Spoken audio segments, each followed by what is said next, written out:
creative living, utilizing today's technology with the best of the past to bring you innovative ideas and up-to-date information for creative lifestyles in today's active world. With your host, Sheryl Borden. I'm so glad you joined me today for Creative Living. We're going to learn how to prepare for an upcoming travel destination and demonstrate how to make a funky foam fowl. One of my guests today is Yvonne Linelli, and she's an adventure writer and photographer from Alto, New Mexico. Yvonne's going to tell us how preparation can make life easier, especially when you travel. She calls it ready, set, pack, and go, and she'll discuss why it's important to call your credit and debit card companies to advise them of your upcoming travel plans. We'll begin the show with Deborah Quartermain, who is a designer and crafter, and Deborah will show how to combine styrofoam brand foam shapes with fleece and other fabric and felt scraps to create cute, colorful birds. She suggests these funky fowl creations would be ideal for decorating children's rooms, playrooms, or to add a whimsical accent to other rooms. Her business is Deborah Quartermain Design, and she's from Fredericton, New Brunswick, Canada.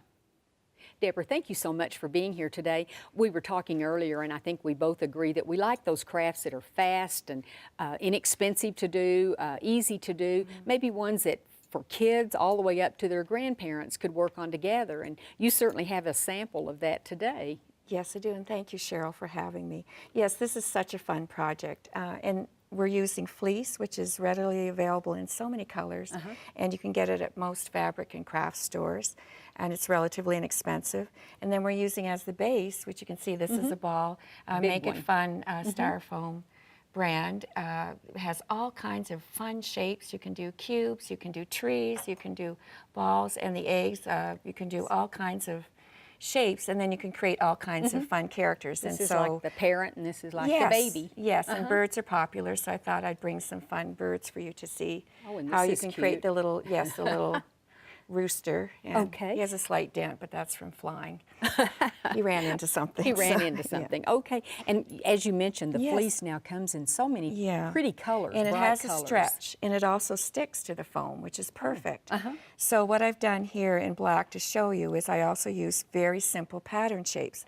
So this is for smaller little guy like this. We would use an 8-inch circle. So this one would be maybe about a 16? 13-inch, Oh, yeah, 13-inch. And you can always just use your plates. I just go to the cupboard, find a plate. Oh, this is the right size. That's the right size, And then for the wings, I've used a 3-inch.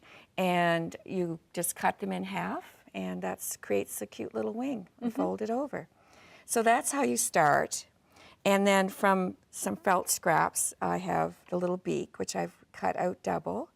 Would cut out double, and then the little cheeks. Oh, cheeks, And then the quilt head pins for the that color. come in so many colors. So those are the eyes, little and those can be eyeballs. glued in.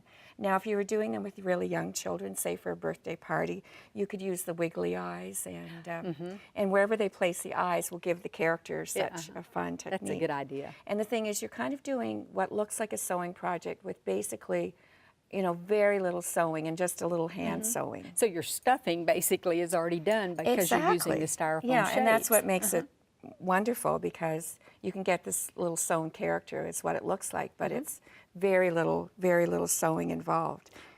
And you mentioned that the fleece actually sort of adheres to the Yes, so when you go styrofoam. to show, this is what it looks like when I've gathered it all up. Now, did you use thread? Yes, Yeah, I and see. so my favorite thread to use, because there's nothing more frustrating when you get all the way around and then the thread breaks, because you have to pull on it very tightly. So I discovered that upholstery thread. Oh yeah, it Works really well, and I've used a darker color. So all I've done here is done a little in and out stitch all the way around, like that. And then you pull so it up. yeah, and when you start to pull it slightly, see it starts to gather up, and then you just take your ball and you insert it like so, and then see the fleece stretches. So then all you do is you just keep pulling. Pull it. That's why you don't want that thread to break. Well, yes, because when you get to here, it's like, that would be the worst thing to happen. Well, not, but you'd have to start all over. And if you're doing it with children, that's a little frustrating if they get to the end of a project and they've sewn in and out all the way around and it lets go. So, and then all you do is take a few stitches. Now, you could possibly do this without even any stitching. You could Glue it. fold it over and kind of work your seams in between, but that would be, that still would work all right. And this I was little, oh, okay. noticing on this one, you can just cut a piece of And to fill in the middle. fleece. Well, what if you make your circle too short? That's a great Which tip. is what I happened with this little guy, and I thought, okay, we'll just give him a little bottom. So I just cut another little circle to Well, fill it also in. makes it a little flatter that way, too. Exactly, So and he you can sits flatten his better. bottom a little, just pushing on the styrofoam. It will just flatten. So this is all we do, and That I just just take a few closes it. stitches to hold it. So I've done this one already, and you can see it's nice and smooth, and I pulled it around. So then it's the little wings. So I took the little fleece circle. That's 3 inch, you said. Yes, a 3-inch circle, and then you just, well, to get it even, which would be nice. That would be good. I fold it in in half and just cut right through like that. And then take some glue. It can be a fabric glue, or even a white glue will probably work with this. And I just put glue around The curved whoops, edge. and they do roll. It is a little round, and then you just fold it over.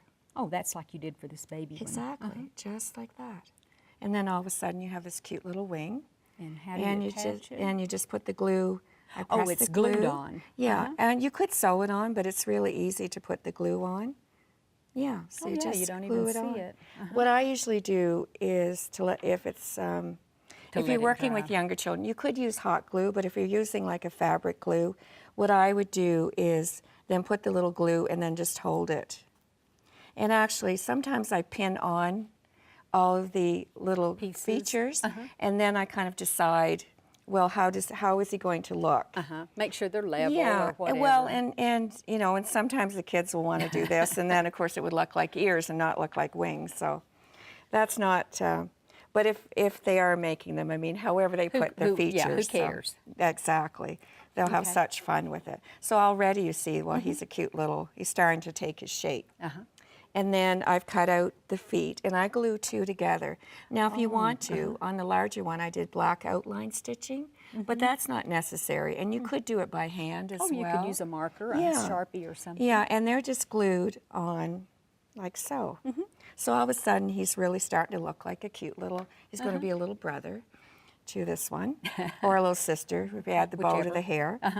And then the features, again, these black headed quilt pins are perfect. Oh, those are perfect. You're going to use those for eyes. Yeah, and I usually put the beak, which is the 2 triangles, Oh, glued a little bit off center. So this one's orange, so I guess he's a duck, and we're making like a little chicken. Oh, So all you do is you're going to glue that on as well.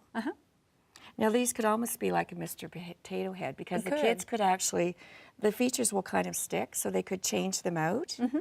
And then you decide where you want the little eyes. Yeah, the And nose it makes helps all to the position. difference. Yes, makes He comes all the alive. difference.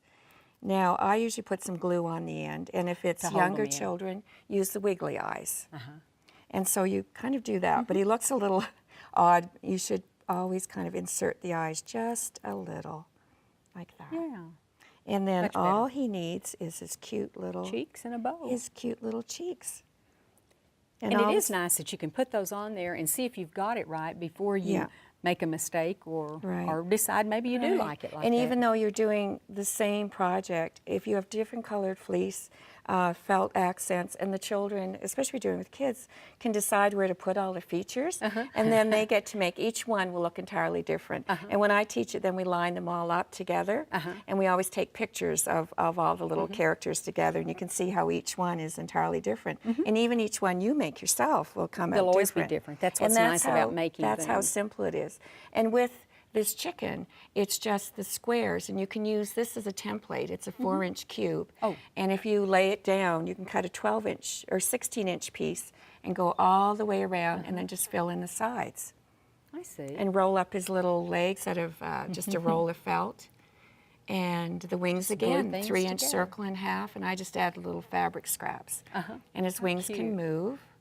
So you could make a whole barnyard of chickens and ducks, and I mean, if you wanted to do something like a cow, if they did this white and add little black spots and different ears, you can really change them into all kinds of fun characters. So, and I find if you give children a little inspiration, and then they just run Their with imagination it. runs Give them a bunch wild. of colors and away they can go with making all kinds of fun things. So. Well, thank you so much for showing us how quick and Oh. easy this one is to do. I appreciate it. Well, it's been my pleasure. Thank you, Sheryl.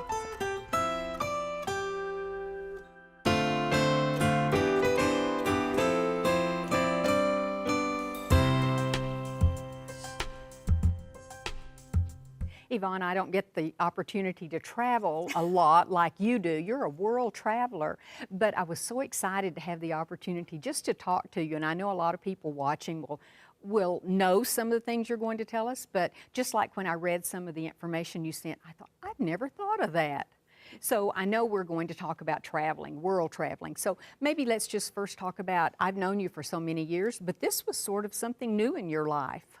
Yes, it was. I found myself alone and with a lot of opportunities to do things, and I realized that I could do this as a single female traveler of a certain age, that the opportunities for traveling were no longer as I had perceived them. I was back in traveling again. I could do it. I could do it. And you go individually, you've done that, you've gone with groups, large and small. So some of these tips will fit whether we're doing bus tours or flying someplace and then hiking the mountains or whatever. Absolutely true. And I guess we'll start with the most important thing. You've got to have money when you travel, and whether it's credit cards or the ATM or a debit card. Tell us some of the important things that we need to know about the money. You're right. That is, next to your passport, that is the most important thing. And of course, years ago, some of our older readers might remember when travelers' checks were the gold standard. No longer. They're too easily counterfeited. Some people prefer to travel with large amounts of cash. They'll go to their local bank and withdraw, say, $100 bill or several $100 bills. Then they have to take them to the international bank when they arrive at their foreign country to get them changed. This can be a disadvantage because cash is not replaceable. You have to have a bank that's open. So generally, people prefer credit cards and ATM cards. And ATM cards tend to give the best exchange rate. So find an ATM card, usually from your local bank, that does not charge you an exorbitant exchange fee. And ATM cards will be available, 24 hours a day. But use caution when selecting an ATM machine. Make sure it's connected to a reliable bank and not just a standalone. Oh, ones that are worldwide. That's exactly and, correct. You know, there's always that one time, it will only happen once, when you put your card in and it sticks and you're trying to maneuver it. That can be a problem, can't it? It absolutely can, and I'm so glad you brought that up, because there are plastic inserts called skimmers, and they behave exactly as you've described. You put your card in and it's a little hard to get in, so don't force it. Pull it out and immediately go away, because that skimmer, if you were to insert it and punch in your PIN, that person has scammed your entire account. So when that happens to you, as you've pointed out, be immediately suspicious, pull it out and go to a different machine. That's important. And when you talked about taking cash, and we all would take some cash, why is it important that it be clean, nicely pressed, no wear and tear? No wear and tear. Foreign banks are very happy to take dollar bills, not coins, but dollar bills, but they must be clean, which is bank parlance for no tears, no wrinkles, nothing scribbled on them, nothing in writing, nothing in marking pen, not necessarily mint condition, but as close as you can. So in nearly every country of the world I've traveled to, except in Europe, ones and fives, American ones and fives, if they're clean, are as negotiable as the local currency. It's very, very handy for those of us who are traveling in those areas. That's good to know. Well, let's go to passports, because that, like you said, maybe other than the money, that's the most important thing.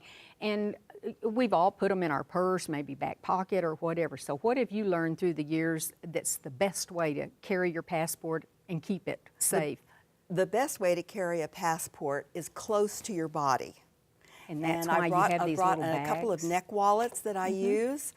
You can also put cash in there, a credit card or two, and it goes inside your clothing. And that way, when you've got it with you, and it won't be pickpocketed. The little yellow one is one that can also be used around your waist, and it's a little more colorful. It's got more little pockets for cash and currency, and perhaps if you do decide to put that outside your body rather than inside, make sure that it goes across the body. Like a body. Exactly, purse. and not on one shoulder where it's hanging out. And then I'm wearing a travel vest, and I can actually put a passport in my travel vest, and although it's not next to my body, I'm not going to take my vest off. And this particular travel vest has like 21 pockets inside and out. That is some good. secured with Velcro, some secured with zippers, some are just simply open. And again, I have access to it, but it's on my body. That would be very handy, and it's quite attractive too. I actually put my computer in the back pocket one time. So it holds It larger holds a things. lot. And these days, and we might be getting into this later on, but as you know, airlines will charge you for what you carry on or check. So far, they haven't charged you for what you're wearing. So far. Wear it. I noticed so you've far. got a tag on there too, so that's important in case you get lost. We were talking earlier about cameras, and Yes. there's no way to say, hey, I'm a tourist, I've never been here before, than to have your camera out. That's right. What should we be aware of? Absolutely. Be aware of, first of all, that as soon as you lift up your camera, the world knows that you're a tourist. Although the cameras today come in various sizes, the SLRs with the multiple lenses and so forth. Today, a snappy cam, the little point and shoots, have so many features that a small camera discreetly put in a small little wallet like that, hung around your neck, is a lot more discreet. You could actually put that in, for instance, this yellow bag along with your passport. Absolutely, That's a good idea. thinking. Now, when you think about traveling, when are you at your most vulnerable? When you're taking a picture. Oh. And so what do? You take off your pack or whatever, you set it down. You've got to get the perfect shot, so you're doing this, you're moving around. Someone can Pickpocket, take it your away. things. Next thing you know, it's gone.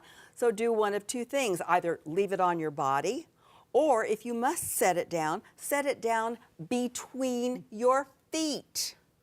Not next to you. That way, if you have to move to get that perfect shot, the little bag is going to come with you. That's a good point, good point. Adapters, I think we've all, or if you've traveled anywhere, and I actually had heard ahead of time that you need to have an adapter. Whether it's required in the country you're going to or not, it sure is nice to have it handy. Absolutely. Electrical currents vary in intensity. The voltage in the United States, for example, is like 110. In most parts of Europe, well, in all parts of Europe and Asia and Africa, it's 240. So, and all the configurations of plugs are different. So you need to have an adapter so that whatever you've got is going to fit into the electrical plug.